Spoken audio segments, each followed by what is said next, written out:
There has been a massive update in the world of 3D modeling, and 3D modeling as we know it might have just changed forever. Blender 3D is now officially partnered with Claude AI, and you can now use Claude as your very own virtual assistant that can do almost anything for you in Blender. Everybody's talking about it, everybody's shitting their pants, it looks like AI is about to take over the industry. If you are a 3D artist right now, you are fucked. So today, we're gonna explore how we can connect Claude to Blender 3D, what it can do for us, how it works, how good it is. So by the end of this video, you'll be ready to send in those McDonald's applications. So let's get started.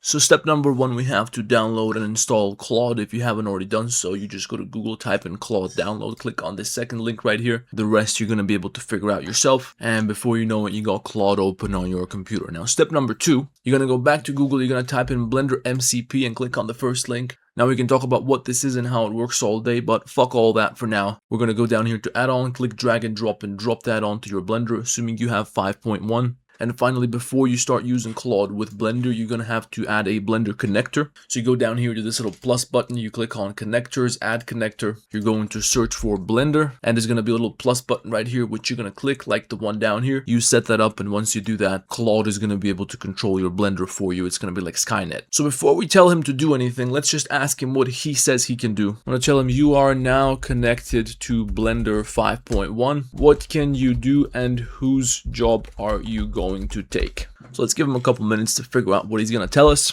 And he tells me, I can see your Blender 5.1 scene, just a lonely purple cube for now. Here's what I can do. And who should be nervous? What I can do in Blender. Model, create, modify, and manipulate 3D objects, meshes, curves, surfaces using Python/BPY. That sounds very promising. It sounds like I'm going back to McDonald's. Scene building, he can add lights, cameras, set up compositions. And then we got all this other shit. Basically, he can do whatever we want him to do. Whose job am I taking? Honestly, the junior 3D generalist who spends most of their time on repetitive stuff, setting up scene scaffolding, renaming objects, batch applying materials, tweaking render settings. And he says the senior artist job he still cannot do. So let's figure out what he's talking about. He's asking me, do you want me to do something to that cube to show off? So I'm going to tell him, yes, I want you to do something to that cube to show off. And let's see what's going to happen next. Now he's asking me for permission to use get area screenshot from Blender. Of course, we're going to allow him to do that because otherwise he's not going to do nothing. Looking good in the viewport, the materials won't show their full glory until rendered. Let me fire off a render. So he claims to have done something. Now let's just take a quick look at what happened in our Blender scene. Back it up, guys, it's over. I think this is a good time to uninstall Blender and send in that McDonald's application. But at least he did something, so let's see if he can do something which can actually help us with a job. For example, I got this very simple floor plan right here, which I need to turn into a 3D model in Blender. So that's what we're going to tell him to do because, well, it sounds like a pretty easy job. It would take me 5, 6, 7 minutes to do this, and it's pretty much something that a 7-year-old child should be able to do because of how simple it is. So let's see if he can help us save a little bit of time. I'm going to tell him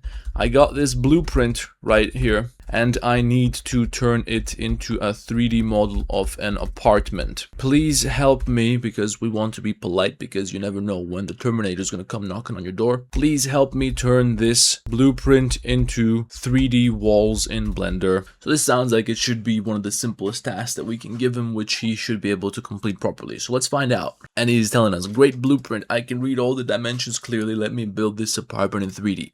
Walls, rooms, doors, everything straight from those measurements. So it sounds like he understands the task pretty well. And just for reference, I have turned this into some walls just the other day, and I recorded it, and I know that it took me about 5 minutes and 30 seconds to do it. So he's saying the structure is there, but the viewport shading is showing flat purple, no materials yet. Let me reposition the camera for a better overhead view and set up a cleaner perspective shot so you can see the full layout. So let's see what he's doing. He's clearly doing something. It seems like the apartment looks a lot like the blueprint, but he's moving the camera around and he's jumping all over the place. I didn't touch it since I put in the prompt. So he's saying you can already see the living room, the hall, the bedroom forming up, and that is true. And now he's saying he's finished. So let's see what he put together so far because now he can look around freely. Just for your reference, here's a bigger view of the blueprint which I fed him. So let's take a look. He got this right, and then there's a bathroom over here which is missing a wall, and for some reason there is a wall all the way back here. And over here we're supposed to have 2 rooms. One is the bathroom, one is a toilet. For some reason there's a toilet in the bedroom, and behind that toilet there is another little hole with another wall, which doesn't make too much sense here because there's 2 walls overlapping. And the balcony is beautiful. Nothing better than a balcony where you're looking at a straight wall.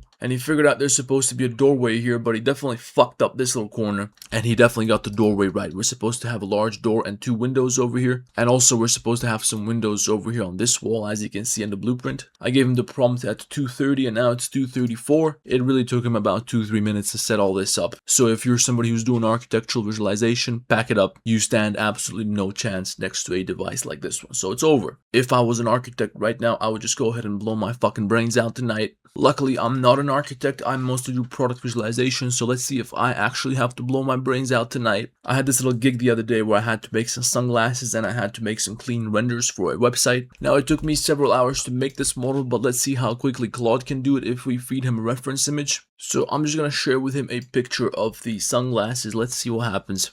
I have to visualize these shades for a client. Please make a 3D model of them in Blender. So I'm worried sick right now because this might be the end for me. So it looks like he's working on something in the scene. It's looking very promising so far. He's still working on it, so we're gonna give him a couple more minutes. And now he's saying the glasses are taking shape. I can see the curved shield lens and all that. Well, the glasses are clearly taking shape. He's doing a fantastic job so far. And finally, he is finished. He's saying the model is looking great in the viewport. Let's take a look at what he put together. Wow, guys, that is unbelievable. Just take a look at the reference image we gave him and the model that he created. It is unbelievable, guys. That does it for me. So tonight, I'm going to go to the casino. I'm going to put everything on red. If I get black, then I'm just going to go home and blow my fucking brains out. If I get red, I'm going to go to the bar, drink all the money, and then I'm going to blow my fucking brains out. So let's just take a look at the topology. As you can see, we got quads only on this model, so the topology is looking pretty good. I don't see a single triangle or a single n-gon, so he even does that part right. So if you're somebody who is doing retopology, you're fucked as well. So that's it, guys. If you're somebody who was aspiring to become a Blender 3D artist, you can forget about it because Claude is out now, so you don't need to learn about Blender anymore. You can buy my $2,000 AI course. There's a link for that in the description, and any sales I make, I'm going to take it straight to the casino. Now let's say I want to keep my senior modeling job, so I'm just going to give him some simple tasks like maybe setting up the lighting. And here's a little time lapse of how I would normally set up the lighting. So I place a light in the background, I put a couple of lights around the object. Then in this case I would place a plane underneath the object so it would reflect the light from those lights. And maybe I would also set up some kind of background environment lighting, so I will set up a gradient or something like that.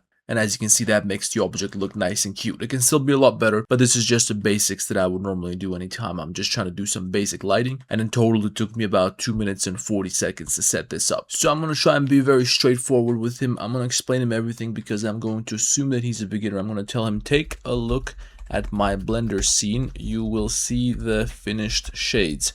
I want you to add some lights. Maybe use some 3-point lighting and maybe a gradient for the environment lighting. Make it look simple and clean. And now we're going to press enter. We're going to give him a little bit of time to figure it out. Let's see how long it's going to take him to do it and if he's going to be able to pull it off properly. So he's finally finished. He says they're looking clean. So let's take a look. Well, there's our 3-point lighting. We got 1 point right here, we got another one back here, and we got another light over here above the scene. That is done phenomenally well. I can't believe that I can do this with just a simple prompt. So that is just another one of the many ways that you can use Claude to help you. It's like your personal assistant. As you can see, he will do the job much faster than you will, and it's going to look much better than your results. So let's try something else. I want to experiment a little further with topology cleanup, so I'm going to delete my default cube and I'm going to add a cylinder. And let's give that cylinder something low, like let's say 16 vertices, and the top and the bottom n-gons here we're going to delete. We're going to replace them with a grid fill, adjust the offset a little bit so that's aligned with our grid. We're going to do the same thing at the bottom. Then we're just going to add a couple of loop cuts. So now currently this cylinder here has perfect sub-D topology. It's quads only, no n-gons, no weird twisted faces, nothing crazy going on. And we're just going to press Ctrl T to triangulate this object. And I want to see if Claude is going to be able to clean up the topology for me and make it quads only. So that's what we're going to tell him. Now look at my current scene. I have a cylinder. I want to have quads only, so it's a perfect sub-D model. Fix it for me. I can see it clearly. The cylinder cap has triangulated fan topology. Yes, clearly that is the case, which is a nightmare for sub-D. Let me check the exact mesh data before I fix it. And then he analyzes the mesh for us, 224 tries, 0 quads. And he says, I'll rebuild this as a clean quad-only sub-D ready cylinder from scratch, matching the same dimensions with proper loop flow and grid-filled caps. Clean quad topology on the side. Let me flip to a top-down view so you can see the cap grid clearly. The cap has quads, but they're spiraling. The angular offsets I added between rings are causing a twist, okay? Then we got a little bit of mathematical analysis over here. It really shows what an impressive intellectual mind this guy's walking around with. I'm sure we're in good hands and he's going to be able to fix this much more quickly and efficiently than I would be able to. And well, there we have it, folks. He's telling me upgrade to keep chatting. You hit your 5-hour message limit. It resets at 7:10 p.m. So now let's see what he managed to put together in this time. As you can see clearly, he fixed the model and it took him much less time than it would have taken me. See, I would have selected this object. I would have pressed Alt J to get rid of the triangles, and then I would have to dissolve a couple more edges like these over here. But clearly he's much better at this, so there's not really any point in learning about topology. So right now, if you're watching this, make sure you unsubscribe from Thomas Colin 3D's channel. Fuck it, you might as well unsubscribe from this one as well. I'm gonna go uninstall Blender 3D and I'm gonna go throw myself out the window.